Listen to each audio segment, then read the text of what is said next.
Genèse chapitre 30. Rachel vit qu'elle ne donnait pas d'enfant à Jacob. Et Rachel fut jalouse de sa sœur, et dit à Jacob, donne-moi des fils, sinon je meurs. Et la colère de Jacob s'enflamma contre Rachel. Et il dit, suis-je à la place de Dieu, qui t'a refusé le fruit du ventre? Et elle dit, voici ma servante Bila, va vers elle, et elle enfantera sur mon genou, et moi aussi j'aurai des enfants par elle. Et elle lui donna Bila, sa servante, pour femme. Et Jacob vint vers elle. Bila conçut et enfanta un fils à Jacob. Et Rachel dit, Dieu m'a fait justice, et il a aussi entendu ma voix, et m'a donné un fils. C'est pourquoi elle appela son fils Dan. Et Bila, servante de Rachel, conçut encore, et enfanta un second fils à Jacob.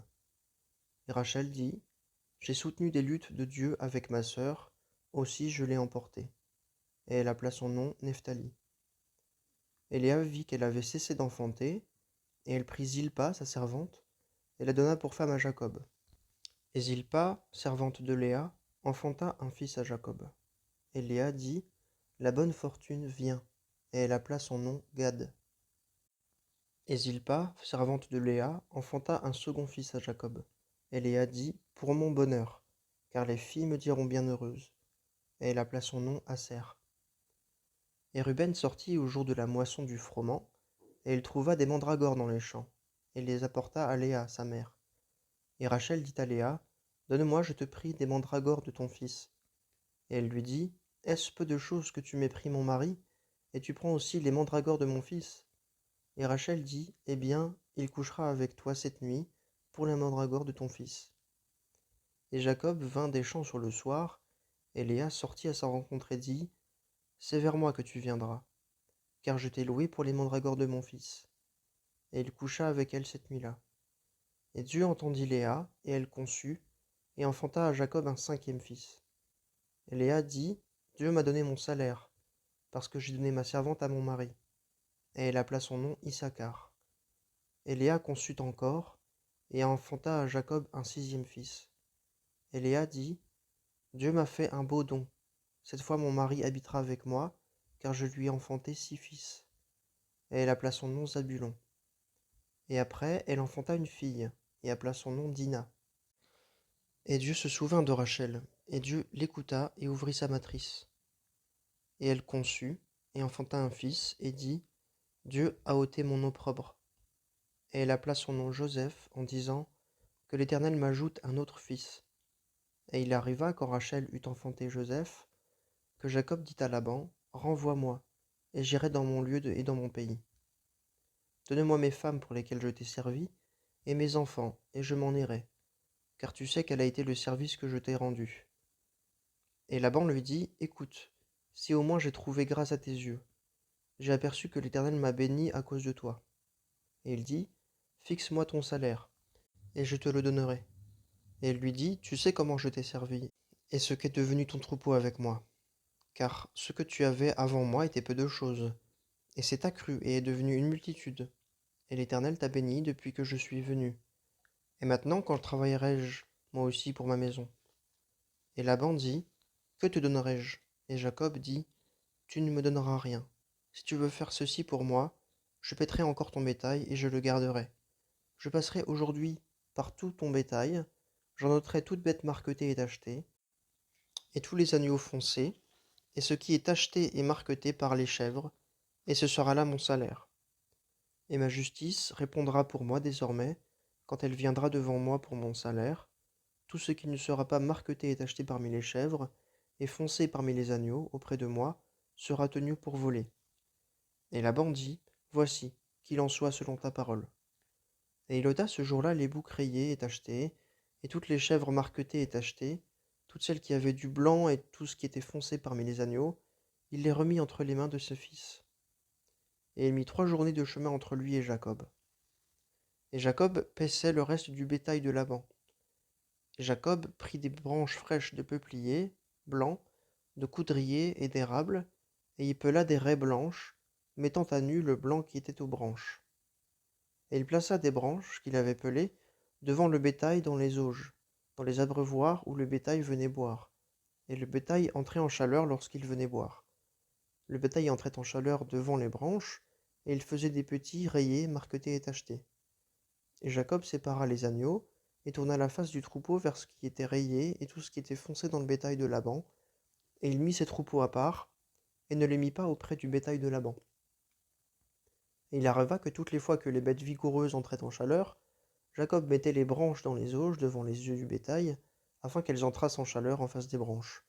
Mais quand les bêtes étaient chétives, il ne les mettait pas, et les chétives étaient à Laban, et les vigoureuses à Jacob. Et l'homme s'accrut extrêmement, et eut un bétail nombreux, et des servantes et des serviteurs, et des chameaux et des ânes. Évangile selon Marc, chapitre 1. Commencement dans l'évangile de Jésus-Christ, Fils de Dieu.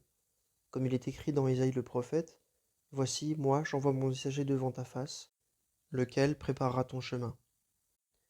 Voix de celui qui crie dans le désert, Préparez le chemin du Seigneur, faites droit ses sentiers.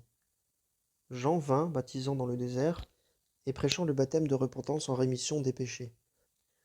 Et tout le pays de Judée et tous ceux de Jérusalem sortaient vers lui, et ils étaient baptisés par lui dans le fleuve du Jourdain, confessant leurs péchés.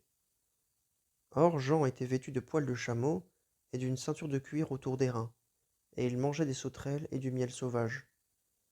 Et il prêchait, disant, Il vient après moi celui qui est plus puissant que moi, duquel je ne suis pas digne de délier, en me baissant, la courroie des sandales. Moi je vous ai baptisé d'eau, lui vous baptisera de l'Esprit Saint. Et il arriva en ces jours-là que Jésus vint de Nazareth de Galilée, et fut baptisé par Jean au Jourdain. Et s'éloignant aussitôt de l'eau, il monta, et vit les cieux se fendre, et l'Esprit comme une colombe descendre sur lui. Et il y eut une voix qui venait des cieux, Tu es mon Fils bien-aimé, en toi j'ai trouvé mon plaisir. Et aussitôt l'Esprit le pousse dans le désert. Et il fut dans le désert 40 jours, tenté par Satan, et il était avec les bêtes sauvages, et les anges le servaient.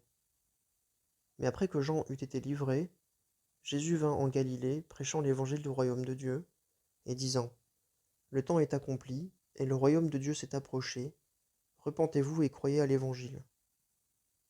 Et comme il marchait le long de la mer de Galilée, il vit Simon et André le frère de Simon, qui jetaient un filet dans la mer, car ils étaient pêcheurs. Jésus leur dit, Venez après moi, et je vous ferai devenir pêcheurs d'hommes. Aussitôt, ayant quitté leur filet, ils le suivirent. Et passant de là un peu plus avant, il vit Jacques le fils de Zébédée et Jean son frère, et eux étaient dans la nacelle, raccommandant les filets. Aussitôt il les appela, et laissant leur père Zébédée dans la nacelle avec les gens à gages, ils s'en allèrent avec lui. Et ils entrent en Capernaum, et étant entrés aussitôt, le jour du Shabbat dans la synagogue, il y enseignait. Et ils s'étonnaient de sa doctrine, car il les enseignait comme ayant autorité, et non pas comme les scribes. Et il y avait dans la synagogue un homme possédé d'un esprit immonde. Et il s'écria, disant, Ah, qu'y a-t-il entre nous et toi, Jésus Nazaréen? Es-tu venu pour nous détruire? Je te connais, qui tu es, le Saint de Dieu. Et Jésus le tensa, disant, Tais-toi et sors de lui. Et l'esprit immonde, l'ayant déchiré et ayant crié à haute voix, sortit de lui. Et ils furent tous saisis d'étonnement, de sorte qu'ils s'enquéraient entre eux, disant, Qu'est ceci? Quelle doctrine nouvelle est celle-ci? Car il commande avec autorité, même aux esprits immondes, et ils lui obéissent. Et sa renommée se répandit aussitôt tout alentour de la Galilée. Et aussitôt sortant de la synagogue, ils allèrent avec Jacques et Jean dans la maison de Simon et d'André. Or la belle-mère de Simon était là couchée, ayant la fièvre. Et aussitôt il lui parle d'elle. Et s'approchant, il la fit lever en la prenant par la main, et aussitôt la fièvre la quitta, et elle les servit. Et le soir étant venu, comme le soleil se couchait, on lui apporta tous ceux qui se portaient mal, et les démoniaques. Et la ville tout entière était rassemblée à la porte. Et il en guérit plusieurs qui souffraient de diverses maladies, et chassa plusieurs démons, et ne permit pas aux démons de parler parce qu'ils le connaissaient. Et s'étant levé sur le matin, longtemps avant le jour, il sortit et s'en alla dans un lieu désert, et il priait là. Et Simon et ceux qui étaient avec lui le suivirent. Et l'ayant trouvé, ils lui dirent, Tous te cherchent. Et il leur dit, Allons ailleurs dans les bourgades voisines, afin que j'y prêche aussi, car c'est pour cela que je suis venu. Et il prêchait dans leur synagogue, par toute la Galilée, et chassait les démons. Et un lépreux vient à lui, le suppliant et se jetant à genoux devant lui, et lui disant, si tu veux, tu peux me rendre net. Et Jésus, ému de compassion, étendant la main, le toucha et lui dit, je veux, sois net. Et comme il parlait, aussitôt la lèpre se retira de lui, et il fut net. Et usant de paroles sévères, il le renvoya aussitôt et lui dit, prends garde de n'en rien dire à personne, mais va, montre-toi au sacrificateur, et offre pour ta purification ce que Moïse a ordonné, pour que cela leur serve de témoignage.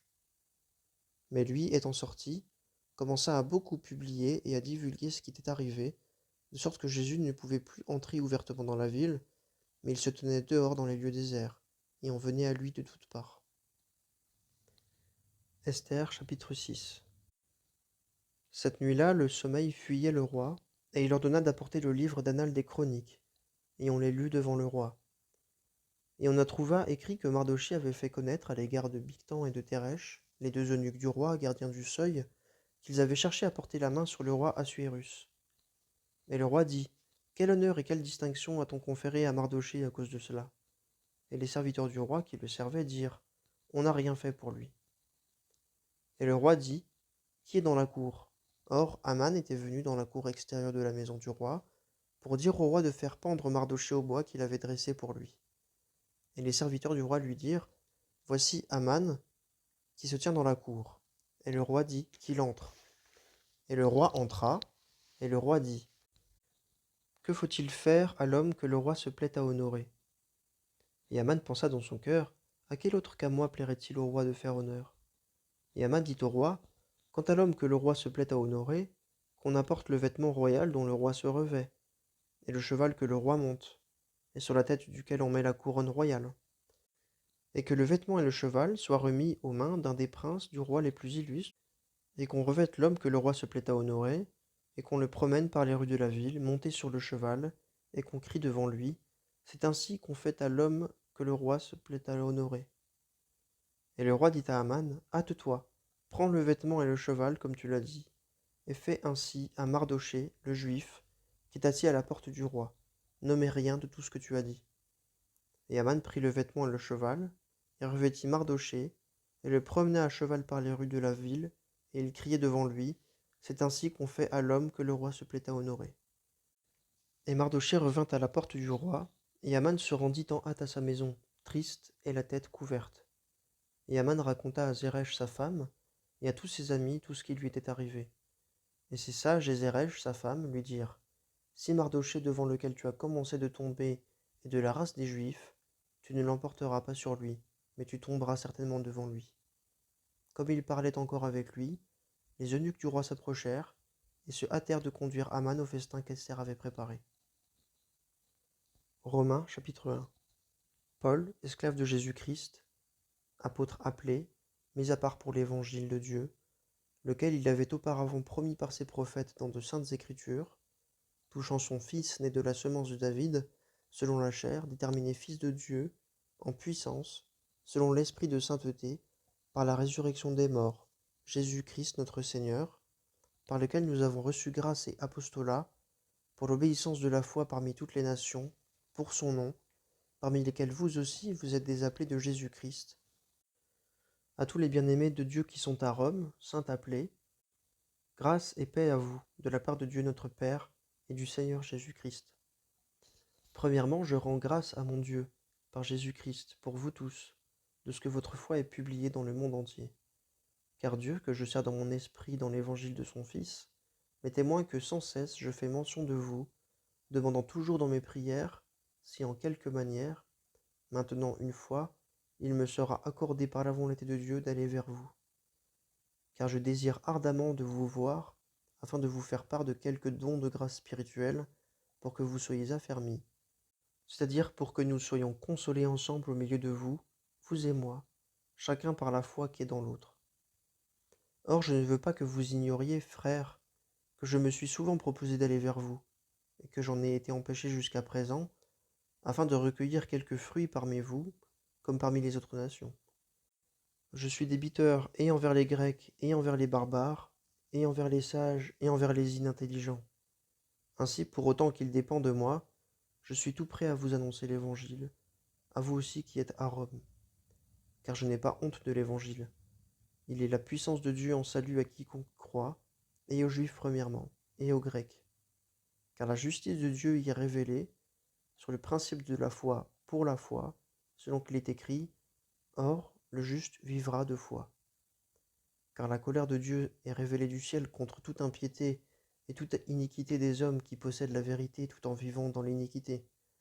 Parce que ce qui peut se connaître de Dieu est manifeste parmi eux, car Dieu le leur a manifesté, car depuis la fondation du monde, ce qui ne peut se voir de lui, savoir et sa puissance éternelle et sa divinité, se discerne par le moyen de l'intelligence, par les choses qui sont faites, de manière à les rendre inexcusables, parce que, ayant connu Dieu, ils ne le glorifièrent point comme Dieu, ni ne lui rendirent grâce, mais ils devinrent vains dans leur raisonnement, et leur cœur destitué d'intelligence fut rempli de ténèbres.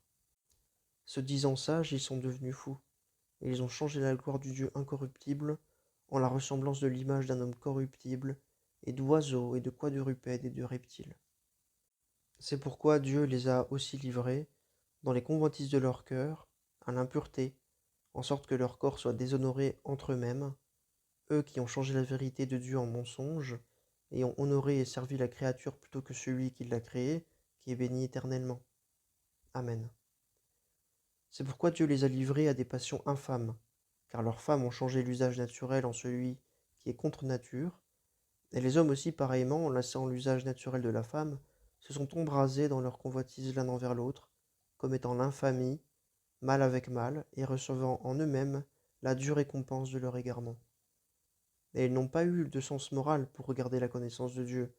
Dieu les a livrés à un esprit réprouvé, pour pratiquer des choses qui ne conviennent pas, étant remplis de toute injustice, de méchanceté, de cupidité, de malice, pleins d'envie, de meurtre, de querelles, de fraude, de mauvais mœurs, délateurs, médisants, haïssables pour Dieu, outrageux, hautains, vantards, inventeurs de mauvaises choses, désobéissants à leurs parents, sans intelligence, ne tenant pas ce qu'ils ont promis, sans affection naturelle, sans miséricorde, et qui, ayant connu la juste sentence de Dieu, que ceux qui commettent de telles choses sont dignes de mort, non seulement les pratiquent, mais encore trouvent leur plaisir en ceux qui les commettent.